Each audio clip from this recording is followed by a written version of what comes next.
Aabot sa 6,800 police personnel ang nakahandang i-deploy sa iba't ibang bahagi ng Caraga Region para sa nalalapit na barangay at sangguniang kabataan elections o BSKE sa October 30.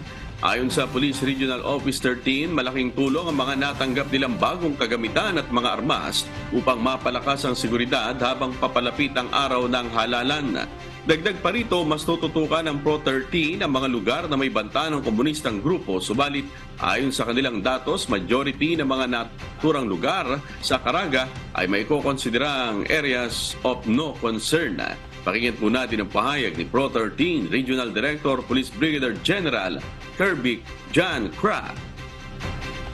Majority po naman ang place natin is mako-consider po natin areas of no concern. Ang ating pong Philippine National Police kasama po ang Armed Forces of the Philippines at ang Philippine Coast Guard ay nadyan po upang i-secure po sila. Siguro din po na peaceful po yung mga voting centers natin ngayong darating na halalan.